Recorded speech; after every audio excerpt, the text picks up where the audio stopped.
Assalamualaikum warahmatullahi wabarakatuh.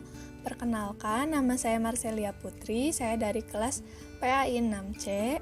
Dalam video kali ini, saya akan membahas hadis tentang toleransi.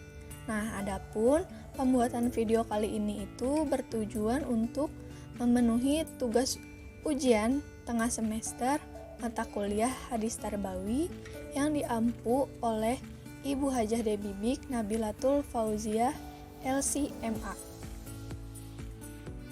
Pertama-tama di sini saya akan membahas tentang apa sih toleransi itu. Jadi, toleransi itu merupakan kemampuan individu untuk memperlakukan seseorang dengan baik. Sikap toleransi ini membiarkan orang lain mempunyai pendapat yang berbeda dari kita. Dan pada hakikatnya, toleransi menjadi sebuah kesadaran untuk menerima dan menghargai perbedaan. Adapun, menurut Kamus Besar Bahasa Indonesia, toleransi itu diartikan sebagai sikap toleran, mendiamkan, dan membiarkan. Toleransi juga memiliki makna yang lain, yaitu sikap untuk mengayomi orang-orang yang berbeda keyakinan dan kedudukan, serta tidak menebar permusuhan. Nah, sedangkan dalam agama Islam itu sendiri, toleransi itu disebut dengan tasamuh. Tasamuh atau tasahul memiliki arti kemudahan. Dengan demikian, dapat diartikan bahwa agama Islam memberikan kemudahan bagi siapapun untuk menjalankan apa yang telah diyakininya sesuai dengan ajaran masing-masing tanpa adanya tekanan atau tidak mengusik kepercayaan yang telah dijalani oleh orang lain. Di dalam agama Islam, Rasulullah SAW merupakan tokoh teladan terbaik dalam mengajarkan sikap toleransi kepada umatnya.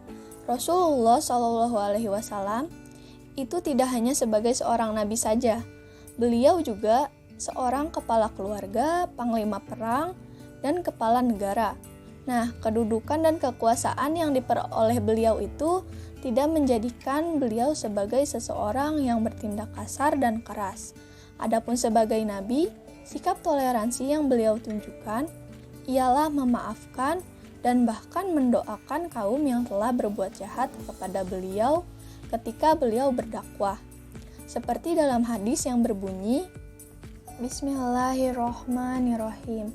An Aisyata qolas dakhala rahtu minal Yahudi ala Rasulillahi sallallahu alaihi wasallam faqalu samu alaikum qolas Aisyah fafahimtuha faqaltu alaikumu samu wala'natu faqala nabiyyu alaihi wasallam mahlan ya Aisyah innallaha yuhibbu rifqa fi amri kullih. Qalat faqultu ya Rasulullah alam tasma maqalu. Qala Rasulullah sallallahu alaihi wasallam faqad qultu alaikum. Yang artinya dari Aisyah dia berkata, sekelompok Yahudi masuk ke rumah Rasulullah sallallahu alaihi wasallam. Mereka mengucapkan, celakalah atas kamu. Aisyah berkata, aku memahaminya. Lalu aku menjawab, dan atas kalian semua kecelakaan dan laknat. Aisyah berkata, maka Rasulullah SAW bersabda, tenanglah wahai Aisyah, sesungguhnya Allah mencintai kelembutan dalam segala urusan.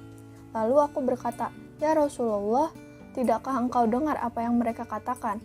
Rasulullah SAW menjawab, aku sudah menjawab, dan atas kamu semua. Hadis riwayat Bukhari. Jadi, hadis tersebut itu memberikan pemahaman kepada kita bahwa setiap keburukan yang dilontarkan oleh orang lain kepada kita itu tidak ada gunanya jika dibalas lagi dengan keburukan. Nah, sebagaimana yang telah dicontohkan oleh Rasulullah SAW pada hadis tadi. Jadi, jika suatu kemarahan dibalas dengan kemarahan lagi, maka itu akan memicu sebuah perpecahan, konflik, dan pertengkaran. Rasulullah SAW merupakan seorang figur yang sangat patut ditauladani dalam bersikap sosial. Jadi walaupun beliau disumpah serapah oleh orang Yahudi, akan tetapi beliau itu tetap membalasnya dengan lemah lembut. Di sini Rasulullah Shallallahu Alaihi Wasallam memberikan pelajaran betapa pentingnya bertoleransi terhadap sesama dan bahkan yang berbeda keyakinannya.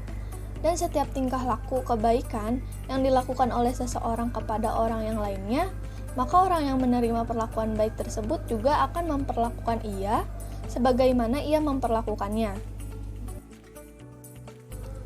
Jadi, nilai-nilai pendidikan yang dapat dipetik dari hadis yang sudah dijelaskan tadi, yang pertama itu ada menghindari terjadinya perpecahan atau konflik. Nah, bersikap toleransi ini merupakan bentuk dan upaya untuk menghindari perpecahan atau konflik antar umat beragama. Jadi, sikap ini harus menjadi kultur di setiap hati manusia dan agamanya masing-masing. Yang kedua ada memperkokoh silaturahmi dan menerima perbedaan. Jadi, salah satu bibit konflik yang tumbuh di kalangan masyarakat itu adalah berasal dari perbedaan. Adapun perbedaan menjadi akar konflik disebabkan oleh aktornya yang tidak mau menerima perbedaan itu, sehingga dengan tidak menerima perbedaan ini memicu masalah di tengah masyarakat yang berakibatkan ketidakharmonisan hubungan antara satu sama lain. Maka sejatinya toleransilah yang mewujudkan kehidupan yang penuh kasih sayang di antara sesama tanpa memandang perbedaan. Yang ketiga ada menjunjung tinggi sikap saling menghargai. Karena sikap saling menghargai dan menghormati itu merupakan perwujudan dari sikap toleransi bangsa yang selama ini telah melekat menjadi jati diri masyarakat dalam keberagaman.